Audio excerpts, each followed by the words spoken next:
রাজপথ ছাড়বো না। 10 তারিখে আমরা যমুনা ঘেরা করেছিলাম। যমুনা ঘেরা করার পরে প্রধান উপদেষ্টা ওনার কার্যালয় থেকে সমাজ কল্যাণ মন্ত্রণালয় ডক্টর শারমিন মুর্শিদের কাছে একটা চিঠি প্রেরণ করেন আমাদের দাবি দেওয়া সম্পর্কে, এমপি এবং স্বীকৃতি সম্পর্কে, কিন্তু উনি এটা এখনও বাস্তবায়ন করতেছে না। তারপর আমাদের কাছে বহুদলীয় সবাই আসে। এখন বর্তমান আমরা সচিবালয়ে যে গেছিলাম সেই জন্য ঘুরে আসলাম এই জন্যই যে আমাদের বিএনপির মির্জা ফখরুল ইসলাম আলমগীর এবং সেলিম রেজা শিক্ষা উপদেষ্টা ওনারা ভিতরে আছে এবং আমাদের 6 দলীয় আমাদের নেতা সহ ভিতরে গেছে, বিদায় ওনাদের নির্দেশে আমরা ঘুরে আসলাম। কিন্তু যদি 3টার মধ্যে এই চিঠির বাস্তবায়ন না হয় কিংবা আমাদের সম্মান জানাইতে হবে, যেমন বিএনপির নেতারা ওদেরও তো সম্মান আছে, ওদের সম্মান প্রদর্শন করে আমরা ফেরত আসলাম।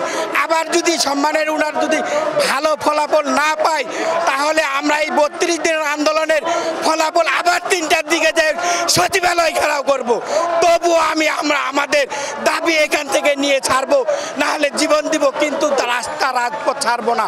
আমাদের নেতার আদেশ, আমাদের আদেশ, আমাদের সবার আদেশ, এটাই। জি জি, আমাদের জীবনের আর পরোয়া করি না।